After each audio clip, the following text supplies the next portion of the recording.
I'm very sorry for being late. Peter is kind enough to show that these panels, outlook. And today's topic is the peace, the Jeju process and multilateral security cooperation in East Asia. And as you have heard Prime Minister's remarks, in fact, when Prime Minister was Foreign Minister under the Kim Dae-jung government, he convened this Jeju Peace Forum, and he gave a luncheon speech during the period of time, and he really emphasized and opened a new vision for multilateral security cooperation regime in Northeast Asia. And 2 years ago, we had a fourth Jeju Peace Forum in this hotel, Habich Hotel, and we adopted a document emphasizing the beginning of Jeju peace process or Jeju process. Of course, when we talk about Jeju process, we're talking about the Helsinki process. Where can we apply the Helsinki process to Northeast Asia? And we come up with several documents, and Jeju Peace Institute has engaged in a series of research on that subject. Therefore, I think it's very timely, holding up this the panel so that this panel can give us some new ideas and insights and new directions for fostering Jeju process. Here we have a really wonderful panelist here. In my right side is Peter Hayes. He's a founder, the co-founder with his wife, the Nautilus Institute. Now has become one of the most leading research institute and epistemic networks in Asia Pacific on sustainable development, North Korean nuclear issues, energy, environment, and whatever. Therefore, in other words, Nautilus Institute can be wonderful, companion to the green growth idea of Lee Myung-bak government. And he got his PhD from University of California, Berkeley in resource economics. And my left side, Timo, he's Finn, but working at the NIAS, Nordic Institute of Asian Studies. And Timo has made a lot of research contribution in the area of domestic political violence and conflict in Indonesia and some of the Southeast Asian countries. So he has published quite extensively. Okay, but by definition, Helsinki process was undertaken in Finland, and we happen to invite Finn here so that he can give some interesting idea on that. And then the right side of Peter Hayes is Oh Jun, Ambassador Oh Jun. He was ambassador to the United Nations and deputy permanent representative of Korea to the United Nations. He's now deputy minister for multilateral and global affairs. And he studied at Seoul National University and Stanford University and London School of Economics, all the good names. Okay, and his younger brother, who is here, he's also Chief Protocol Office to Prime Minister. Therefore, both brothers are so powerful in Korean government. Okay, and then my far left side, General Pan Jeng-chun. He is a retired Major General from PLA. Okay, I have never seen any Chinese, Korean, Japanese ex-general who speaks such a fluent English with such an analytic clarity and with rich historical insights. And he was also director. He was a director of Institute for is it defense strategy or military strategy? Strategic studies at National Defense University of People's Republic of China.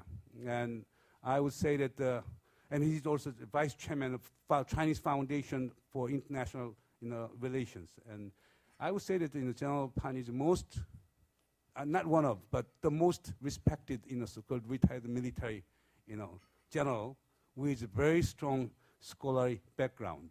Therefore, even though he was a general, he thinks, writes, and speaks in purely scholarly manner. And he never studied abroad, but his English is better than just native English speaker. I'm very happy. And also, he's a very busy person, but I'm very grateful that he can show up.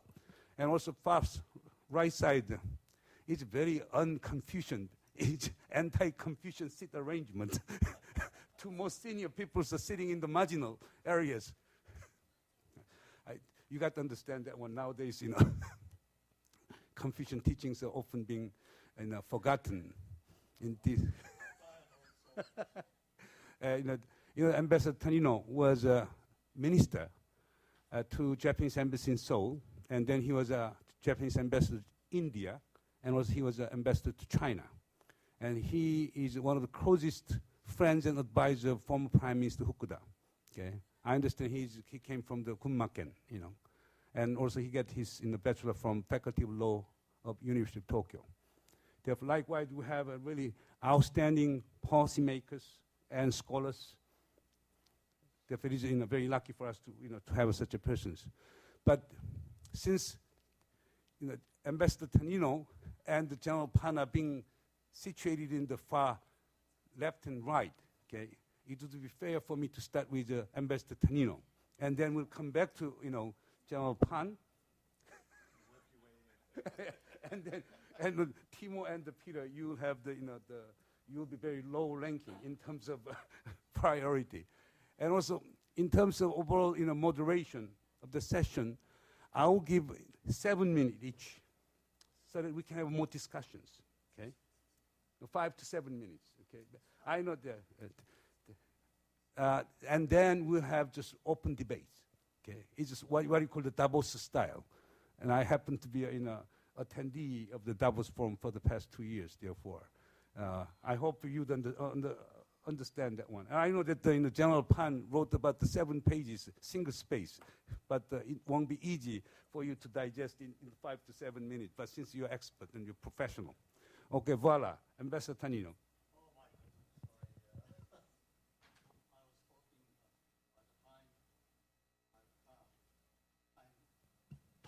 Up and so anyway, thank you very much indeed, Dr. Moon, and thank you for inviting me to this very important forum, Jeju Peace Forum. This is indeed the third time for me to come to Jeju, and in fact, I'm coming back next month also. For for better occasion, no serious talk. I come here with my friends to play golf 2 days. So anyway, thank you very much for this occasion.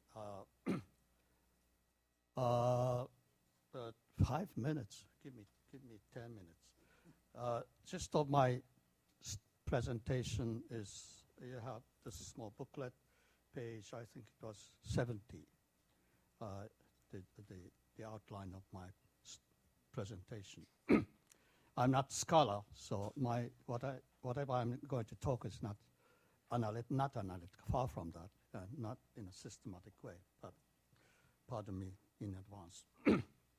Now, talking about golf, East Asia today, we have 2 kinds of winds blowing. You play golf, many of you. There are follow winds, also headwinds. We call it against the winds. Now, let's start with against East Asia. I talk about a little bit about global recession. I'm angry because I'm angry. And I take up this because this is, security is inseparable from economic. And so this is the most important immediate issue. Because of the time limit, I only talk about, as Moon said, I was based in India. Mahatma Gandhi said this. It's written in my paper. Wealth without sweat is a social sin. Commerce without morality is also a social sin. I want to take this to, and I remember Sun Yat-sen made a somewhat similar remark. I want to take these remarks made by Asian Oriental saint to those financial genius at Wall Street manufacturing fake goods, fake commodities, and this was the start. And it was beginning to hurt our part of the economy, real economy. So I'm very angry. After all, manufacturing, in my strong view, agriculture as well, industry, manufacturing industry, supported by constant innovation, is indeed a strong point, lifeline of East Asia's economy. Financial world has to go back, return to its original role of supporting the real economy. Although my knowledge about financial world is very much limited, but nevertheless I'm increasing angry to observe what is going on today. You know, Obama said greedy, greedy, greedy, these guys. Upon exiting after the failure, upon leaving the CEO, those CEO wanted to get hold of big chunk of money as a bonus. This is what Obama said, termed greedy. And I totally share with his sentiment. So financial world affecting our real economy. But our strength is manufacturing industries, agriculture, also of course, good service. Service industry of good quality has to come with it. Secondly, against headwinds, North Korea. This has been much talked about yesterday and also today, so I'm not going to reiterate whatever has been said in the 2 days today. My big question is, Don Gregg there, he's a frequent visitor to Pyongyang. DPRK, North Korea, what is the ultimate intention? We don't know. Will it give up nuclear weapons program? We don't know. Will it agree to peaceful coexistence on the Korean Peninsula? I hope so, but I'm not totally sure about this. The red line is, of course, possession of nuclear weapons is a horrible thing, but more seriously, the serious concern is the proliferation of nuclear warheads and missiles by North Korea. This is really the red line of the international community. 4-party, 6-party talks have stalled, even collapsed. But 5 out of 6, US, South Korea, Japan, China, and Russia, we have 2 things in share. 2 things. One, to hold North Korea's nuclear program and achieve a nuclear-free Korean peninsula. And secondly, equally important, to deter proliferation of nuclear warheads and missiles by North Korea. What is the role of China? Maybe Mr. Pan will have to say about this. Is China doing enough what international community is expecting China to do?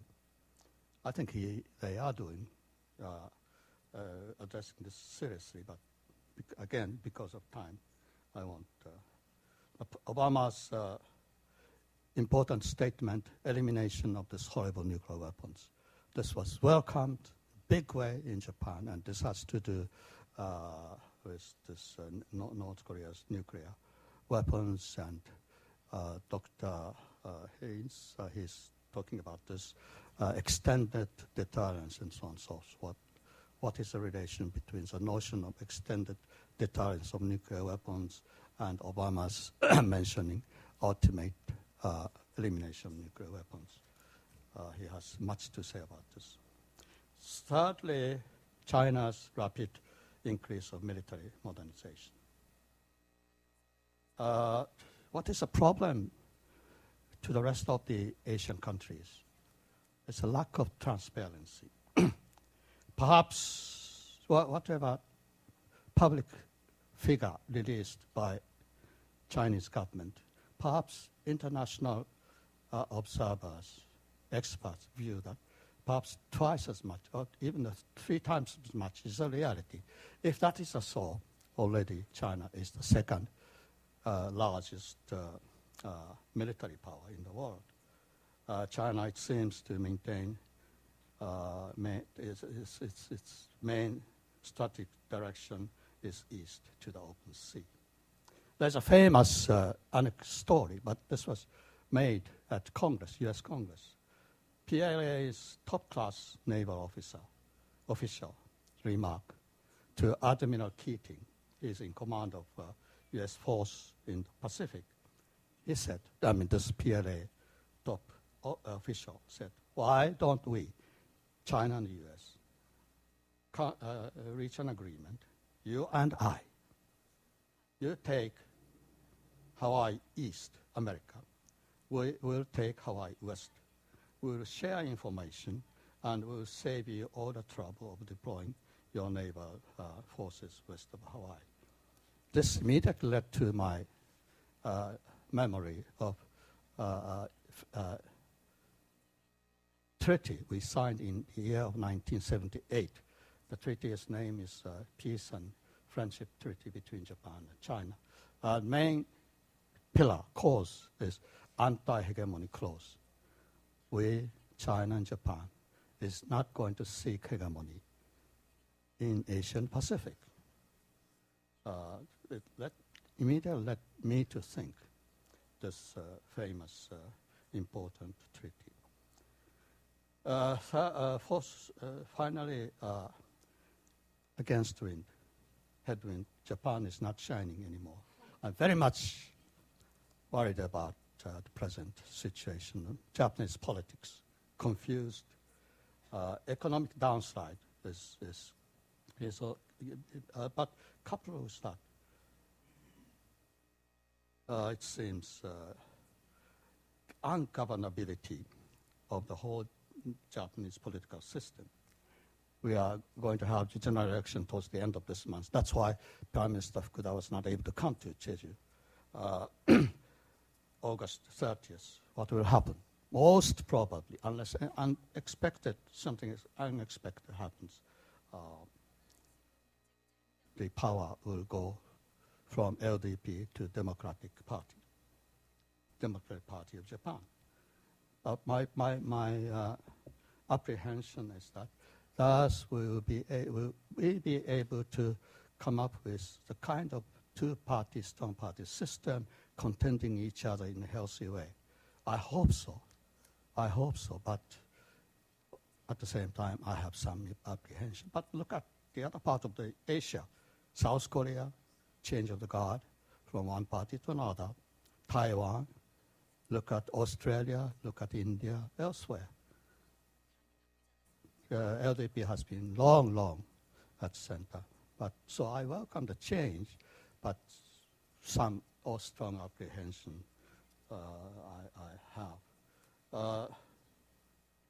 Already, oh my goodness. Favorable winds, you just mentioned, Chinese economy already on a firm track of recovery.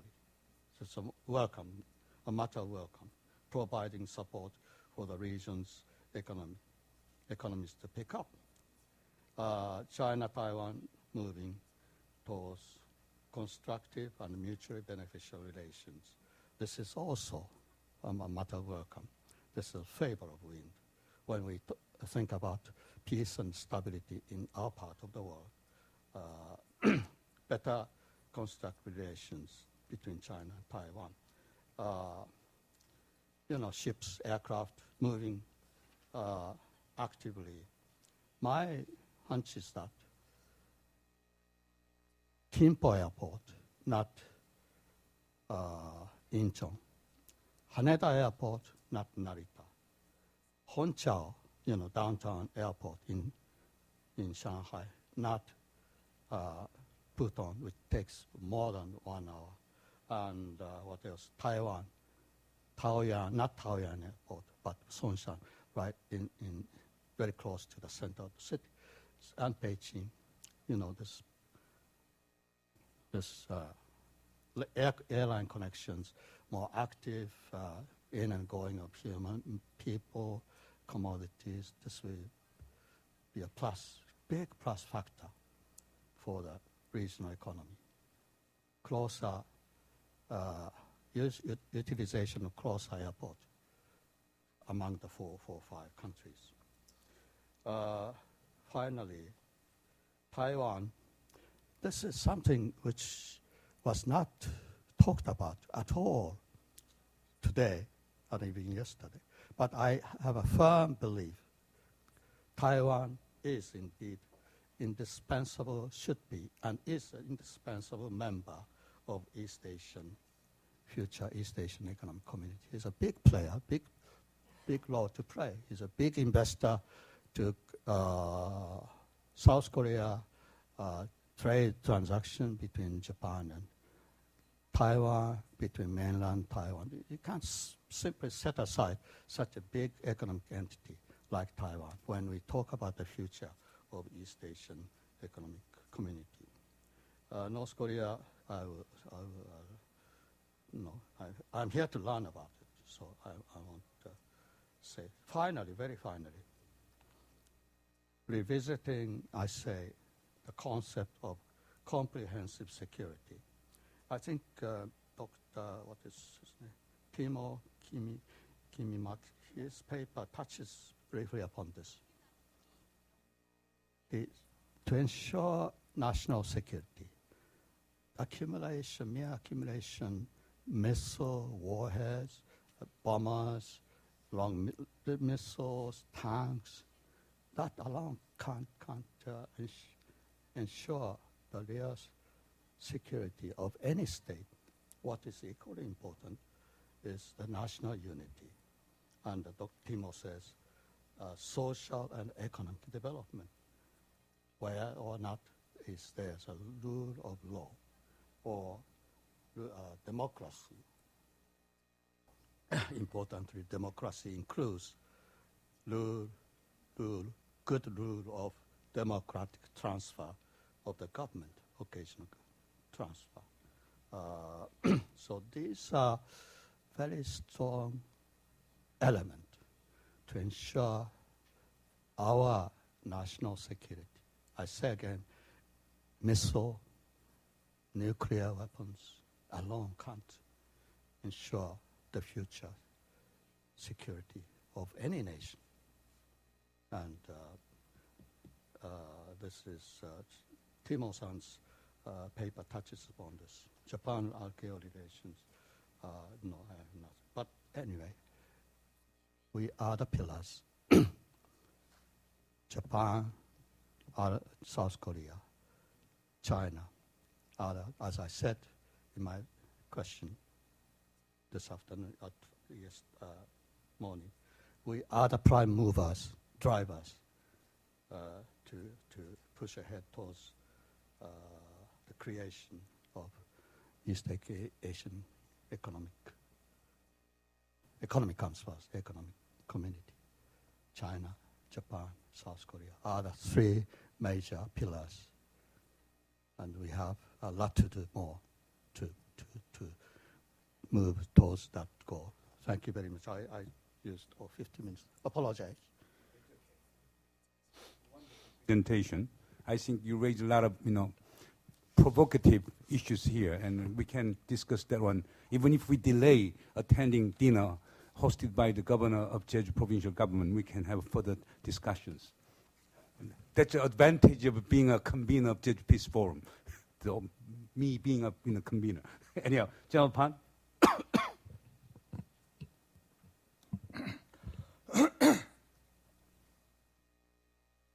Thank you, Mr. Chairman.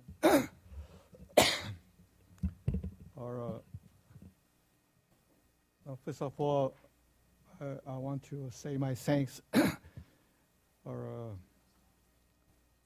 the organizer to invite me to attend this very interesting discussion on the multilateral security cooperation in East Asia. And also I want to particularly thank Professor Moon to invite me to become one of the members of this panel for the discussion. But you said that you only give me 5 to 7 minutes. So I try to make the best use of these 7 minutes. But unfortunately, I wrote a paper I think that should be included in this volume. So please refer to my paper, and that saved me a lot. Repeating what has already been said in this article. But I just want to highlight. Oh, but before I talk about this multilateral cooperation in East Asia, I tried today only focus on Northeast Asia, because if we are talk about the security matters in East Asia at large, I think that's too complicated. And besides, Northeast Asia and Southeast Asia, in fact, are the two sub-regions which, in fact, have a different kind of characteristics and may have a different agenda for their security as well. So if we talk on East Asia, I think that things would be much complicated, and I don't think that I can exhaust this in a very short period of time. So I just concentrate on Northeast Asia, which, of course, in my understanding, includes the Peninsula and the various major players in this region: China, Japan, Russia, and of course, United States as well. Things are not too bad, in fact, as far as the security cooperation in this region is concerned. I think that we see a lot of positive developments, both in bilateral and multilateral ways.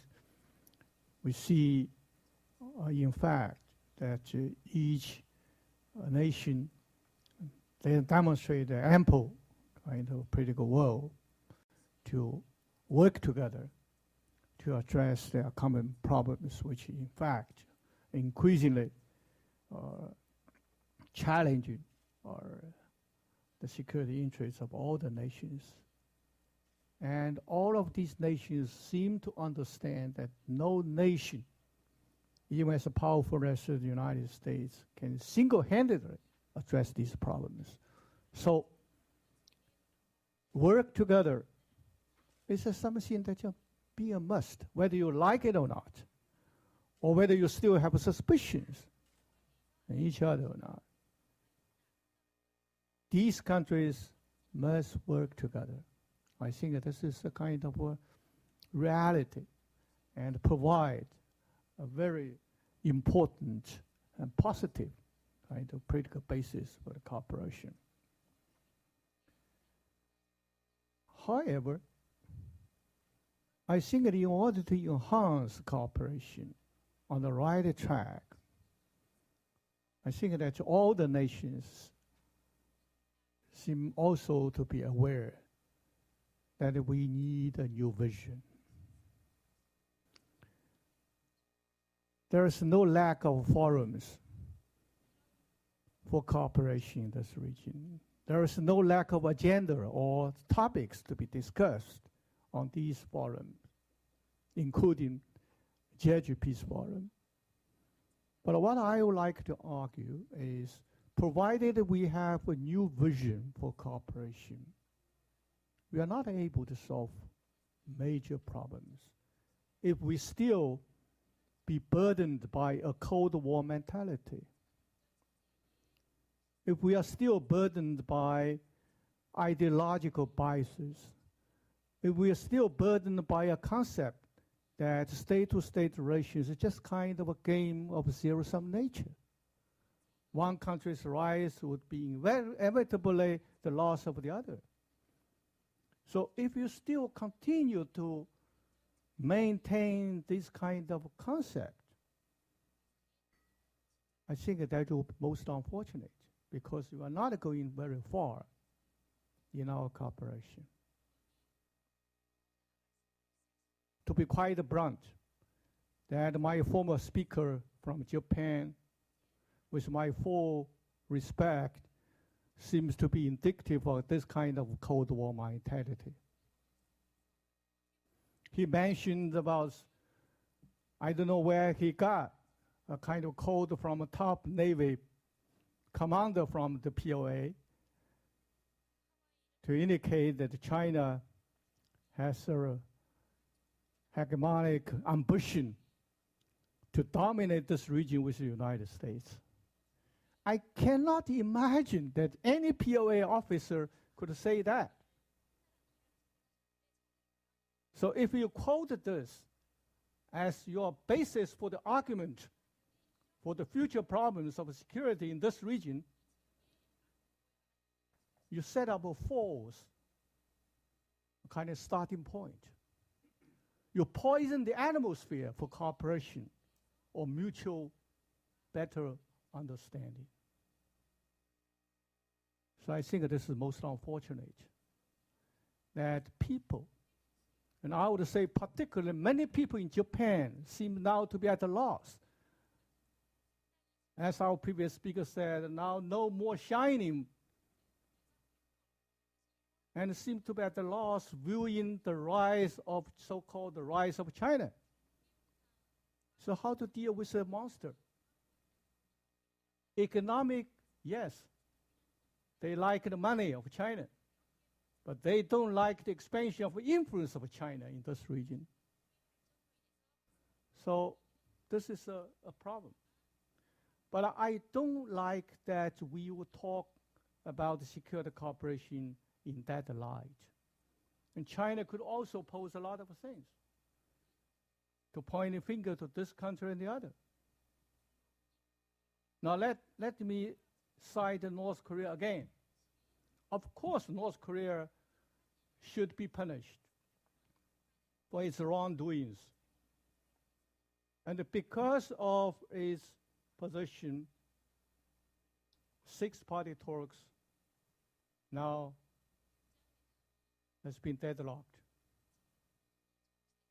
But to be quite frank, and if we are really objective, do you imagine only the North Korea who should have the sole responsibility of the failure of six-party talks? Don't you think that the United States also has a share of responsibility for the problems now we are faced with? Don't you think that Japan also has a share of responsibility for this kind of increasing confrontation among states concerned?